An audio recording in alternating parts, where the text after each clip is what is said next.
Only 1% of people see this right before winning. Not before trying, not before learning, but seconds before the outcome became inevitable. This video won't appear for beginners, and it won't appear for those who have already succeeded either. It appears only during the rarest of intervals, when the game has already been decided in the invisible realm, but has not yet manifested itself in physical reality. If this has appeared now, there's a specific reason, and the most disturbing detail is that almost everyone ignores this sign, and loses precisely because of it. There is a measurable pattern that precedes virtually every major significant turning point.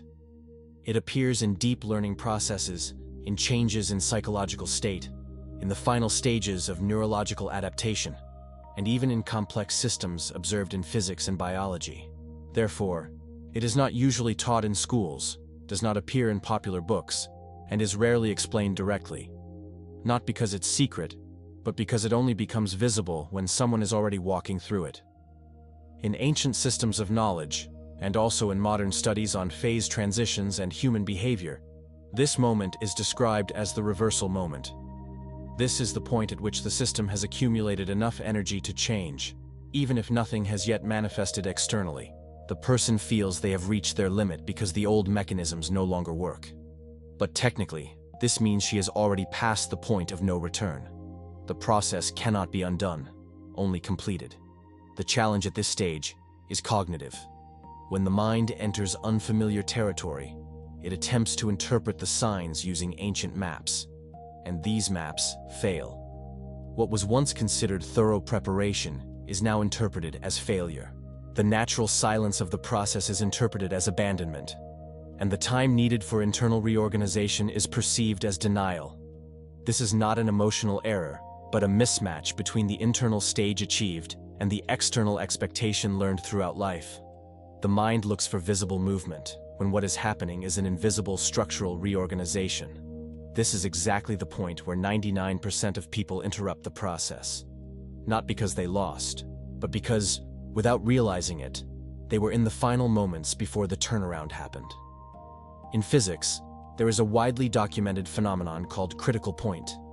It occurs when a system accumulates energy, voltage, or information over a prolonged period until it reaches a structural limit. Beyond this limit, the system can no longer maintain its previous state. There are no explicit warnings. There is no perceptible gradual transition. The change happens abruptly because the internal reorganization was already complete before it became visible. Human consciousness responds to the same principle. Before a real victory, be it material, emotional, or existential, there is a period of compression. It's not chaos, but density. The stimuli seem more intense because the system is operating close to its maximum adaptive capacity. The confusion increases because the old points of reference cease to be useful. Silence settles in because previous patterns no longer generate responses. This stage does not indicate a failure in the process. Technically, it indicates that returning to the previous state is no longer possible.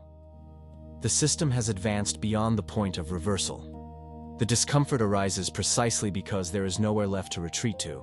It is at this point that reality begins to test only one variable. If you continue to react from the old identity, shaped by effort, control, and anticipation, or whether it's possible to maintain the identity of someone who has already crossed over, even without immediate external evidence. That's why unexpected distractions arise, interruptions that seem urgent, doubts that didn't exist before, subtle invitations to abandon focus and return to the familiar. These phenomena are neither punishments nor random obstacles.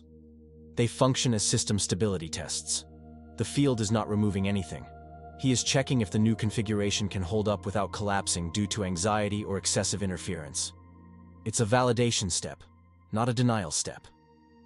Ancient traditions describe this stage as the last veil, the moment when victory no longer requires external action, but internal consistency. Any attempt to force the outcome at this point disrupts the already established alignment. Any attempt at control adds noise to a process that is about to be completed. The only functional response here is stable observation and perseverance. That's why only 1% recognize this signal. Not out of superiority, but for learning. These people understood that when everything seems still, movement has already happened at a deeper level. When this point is reached, reality has already begun a reorganization outside the immediate field of perception. People are being reassigned, events are being recalibrated, opportunities are being aligned. None of this requires additional effort. It only requires that the new configuration be sustained long enough to manifest itself. If you are seeing this now, it's not to do something new. It's for not going back to the old way. Victory rarely comes with a bang. She arrives silently, with neutrality, with the strange feeling that nothing is happening, precisely because everything important has already happened. This is the stage where the observer decides the outcome not by what they do, but by what they hold internally. Anxiety here disrupts the flow. Silent trust seals the outcome. The signal has already been delivered. The crossing doesn't require movement. It requires alignment. And when the result finally comes in, it will seem sudden to everyone else. But it will make sense to you, because you saw this before you won.